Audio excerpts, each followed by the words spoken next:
It is one of the most confusing and frustrating dynamics in modern dating. If you are a man, you may feel like you are following all the rules you were taught. Be kind, be respectful, be accommodating, only to be met with rejection or a lack of interest. You feel like you are doing everything right, but getting it all wrong. If you are a woman, you may feel a constant pressure to be guarded, to say no, and to view male attention with suspicion, even when it comes from a good man. You feel like you are protecting yourself, but you also feel a sense of loneliness and a frustration that genuine connection is so hard to find. If you have ever felt caught in this confusing push and pull, wondering why the scripts we are given seem to set us up for failure, then this is for you. This isn't about blaming men or women. It's about pulling back the curtain on the invisible social programming that has been running our lives since we were children. Imagine a simple school playground. A young boy is taught, be a gentleman. Let the girls go first. Don't be rough. He learns that his role is to be accommodating, to yield, to put the needs and comfort of girls before his own. His goodness is measured by his ability to step back. Now imagine a young girl on that same playground. She is taught, be careful. Don't talk to strangers. Not all boys have good intentions. She learns that her role is to be cautious, to be selective, to view approaches with a critical eye. Her safety is measured by her ability to reject. These two lessons, taught with the best of intentions to create a safe and polite society, are the seeds of a profound disconnect in adulthood. We are taught to play two completely different games, and then we are put on the same field and are shocked when we can't seem to play together. The illusion is that these are just good manners. The reality is that they are the first lines of a psychological script that will shape every romantic interaction for the rest of our lives. On the surface, this social programming seems perfectly reasonable. The official story is that teaching boys to yield and girls to be guarded is a necessary and positive thing. It is presented as the foundation of a respectful and safe society. We tell ourselves that teaching boys to be accommodating prevents them from becoming aggressive or entitled. We believe that by encouraging their gentle nature, we are raising good men who will not be a threat. On the other side, we tell ourselves that teaching girls to be cautious and selective is essential for their safety in a world that can be dangerous. We believe that by encouraging their skepticism, we are raising strong women who will not be easily taken advantage of. This narrative is reinforced everywhere, in our schools, in our homes, and in our media. It sounds like a perfect balance. Of course, every individual is different, and this doesn't apply to all men or all women, but it is a powerful social current that affects many of us, often without our awareness. And this is where the hidden principle is so often missed. This programming, while well-intentioned, fails to account for the fundamental laws of human attraction. The hidden principle is that attraction is not based on politeness, it is based on perceived strength and value. And by strength, we don't mean aggression or dominance. We mean the ability to stand firmly in your own center, to know your principles, your boundaries, and your purpose, and to uphold them with quiet confidence. When a man's primary learned strategy is to yield and accommodate, he is, in the language of deep biology, signaling the opposite of those attractive traits. He is not signaling that he is safe in a confident way, he is signaling that he is harmless in a weak way. He is unintentionally communicating that his own needs and desires are less important, which subconsciously lowers his value in her eyes. He is following the social rules of politeness, but he is breaking the biological rules of attraction. This is the tragic conflict at the heart of the dynamic. The very behavior that society labels as good is often the same behavior that the primal brain interprets as unattractive. This conflict creates a slow, soul-crushing downward spiral for both the man and the woman, leaving each feeling misunderstood and alone. Let's look at the man's experience first. He follows the script he was taught. He is polite, he is accommodating, he yields. When he is rejected, he doesn't understand why. He thinks, but I did everything right. I was a gentleman. His logical conclusion is not that his strategy is flawed, but that he must not be nice enough. So, he doubles down. He becomes even more accommodating, even more eager to please, hoping that by giving more, he will finally be seen as worthy. This creates a devastating feedback loop. The more he yields, the less attractive he often becomes. The less attractive he becomes, the more he is rejected. The more he is rejected, the more he believes he needs to be even nicer. This can lead to a deep sense of bitterness and resentment. He starts to feel that the world is unfair, that the rules are rigged against him. He feels like a victim, punished for being the very thing he was told he should be. Now, let's look at the woman's experience. She is following her script too. She is taught to be guarded and to test for strength. When she encounters a man who constantly yields, her subconscious programming sounds an alarm. It's not a conscious thought, but a deep, instinctual feeling. This man doesn't seem to have a strong center. Can I rely on him when things get tough? She becomes a gatekeeper, not out of malice, but out of a deep, learned need for safety and a desire to find a partner whose strength she can trust. So, she rejects him or loses interest. But this also creates a downward spiral for her. She is surrounded by nice men who do not ignite her attraction, and she is wary of the strong men, fearing they might be dangerous or disrespectful. She feels a profound sense of frustration and loneliness. She might say to her friends, "Where are all the good men?" What she often means is, where is the man who is both kind and strong?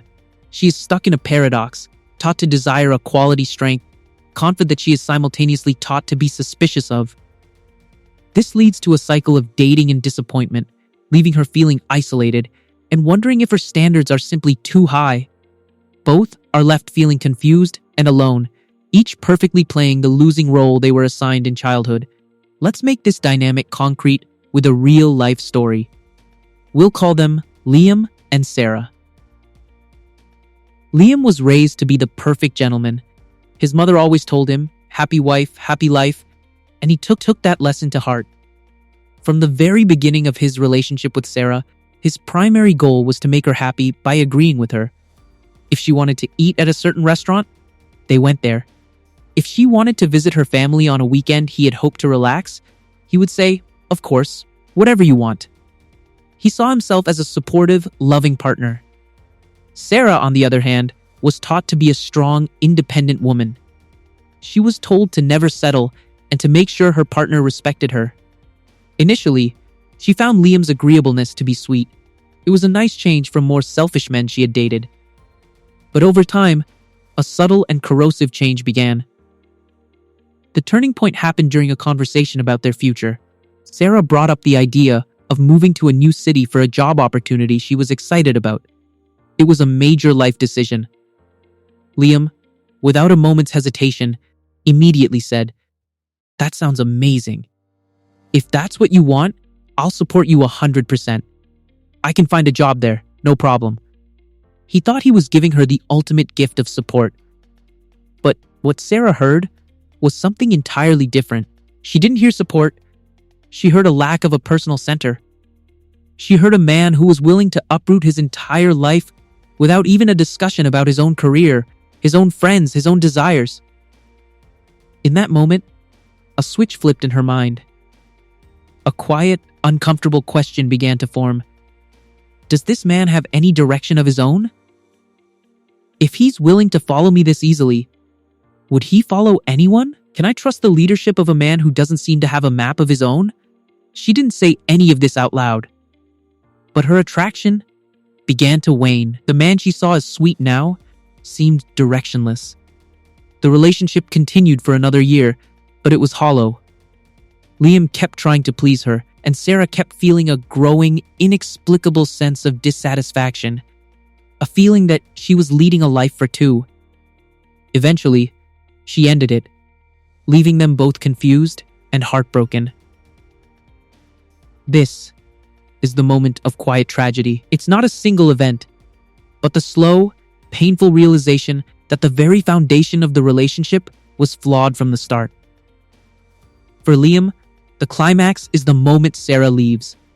He is left in a state of profound confusion, holding the belief that he did everything right. He played the role of the good man perfectly, only to be punished for it. He feels betrayed by the rules he was taught to follow. For Sarah, the climax is more subtle. It's the moment she admits to herself that she is no longer attracted to this kind, loving man. She feels an immense sense of guilt and confusion. She asks herself, "What is wrong with me? He is a great guy. Why don't I feel it anymore?" She may even label herself as broken or too demanding. Both are left feeling like failures, victims of a dynamic neither of them consciously created or understood. They have perfectly executed the scripts they were given in childhood, and it has led them to a dead end of mutual disappointment. But here is the crucial detail that can lead to understanding and healing. This entire dynamic is not about their individual flaws. It is a direct result of their earliest childhood programming. This is the hidden cause. The boy who is taught to always yield learns a dangerous lesson. My needs are secondary. My value comes from my ability to please others. This is the seed of the people pleaser. He develops a deep-seated fear of conflict and a compulsive need for external validation. He doesn't learn how to build a strong personal center because he is taught that having one is selfish. This creates that feeling of emptiness that is actually an echo from childhood, that feeling that you are not quite enough on your own, or that you need something external to feel whole. The girl who is taught to always be on guard learns an equally dangerous lesson. The world is unsafe, and I must constantly test for strength to find a protector. This is the seed of the gatekeeper. She develops a deep-seated fear of weakness and a compulsive need to test the men she meets. She doesn't learn how to trust easily because she is taught that trust is naive. These are not conscious choices. They are brilliant survival strategies developed by children to navigate the world they were born into. But when these two strategies meet in an adult relationship, they create a perfect storm of dysfunction. When you understand that these behaviors are just old programming, you can finally see how they impact your life today. For the man who learned to yield, this isn't just about one relationship. It's about a lifetime of quiet self-betrayal. In his career, he might be the one who always takes on extra work without complaint, and then watches as more assertive colleagues get the promotions. With his friends, he might be the one who always goes along with the group's plan, never voicing his own preferences, and then feels unseen and unimportant. That feeling of being a doormat is the long-term echo of the lesson. Let the girls go first. He has been so well trained to put others' needs before his own that he has forgotten how to even identify what his own needs are. He lives in a state of low-grade anxiety, constantly scanning the people around him to figure out who he needs to be to keep them happy, instead of standing firmly in who he is. For the woman who learned to reject, the long-term impact is a state of perpetual dissatisfaction and loneliness. She becomes so skilled at finding flaws and testing for weakness that she can find them in anyone, even a genuinely good man. Her programming tells her that a man who is too agreeable must be hiding something, or is simply not strong enough. She pushes away the nice guys as boring, and is often drawn to men who present a stronger, more challenging front. Men who may in fact be more narcissistic or unavailable.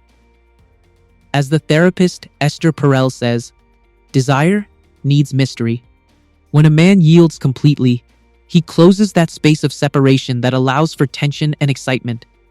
In doing so, he unintentionally smothers the very thing his partner was hoping to find. The woman is then left in a frustrating loop. She rejects the men who offer her safety and is often hurt by the men who offer her excitement. She feels that she has to choose between a kind man she doesn't desire and an exciting man she can't trust. This isn't a flaw in her character. It's the logical outcome of a script that taught her to be suspicious of the very safety she also craves. So, what is the path out of this frustrating cycle? It is not for men to become aggressive, nor for women to abandon their caution. It is about both sides learning to transcend their childhood programming and meet in a new, more balanced space. The core lesson is this: a healthy, passionate relationship requires two people with strong, independent personal centers. It requires a man who is kind and firm, and a woman who is discerning and open. The dynamic of the constant yielder and the constant rejector is a game where both players ultimately lose. The solution is to stop playing the game altogether. For the man, it is about reclaiming his own center. For the woman, it is about learning to see the strength in a man's kindness, not just his dominance. This journey begins with small, conscious steps away from the old programming. For the man, the first step is to practice respectful disagreement. The next time you have a different opinion from your partner, state it calmly and without apology. You don't need to win the argument. You just need to prove to yourself that you can hold your own ground. You might say, "I see it differently," and that's okay. This small act rebuilds self-trust and signals that you are a separate, whole person. For the woman, the first step is to practice generous interpretation. The next time a man is being kind or agreeable, resist the immediate instinct to label it as weakness. Pause and ask yourself, what if this is a sign of his confidence, not his insecurity? What if he is so comfortable in his own skin that he doesn't need to dominate the conversation? This begins to retrain the brain to see strength in different forms. For both, the goal is to cultivate your own hobbies, your own friendships, and your own sense of purpose. This is how you build a life so fulfilling that your relationship is not the center of your life, but the cherry on top of an already beautiful picture. When you are both whole individuals, you come together not out of need, but out of a genuine desire to share your already fulfilling lives. This is the foundation for a connection that is not just safe, but also exciting, passionate, and built on a foundation of deep, mutual respect. And remember, understanding this dynamic is the first, most critical step. Without this awareness, it is difficult to build the kind of relationship that truly lasts. If you want to continue this journey, if you want to learn the specific techniques to build your personal center and create unshakable attraction, then stay with us. Subscribe so you can join us for the next part, where we will discuss the 3 practical exercises that can transform you from a pleaser into a person of quiet, undeniable strength.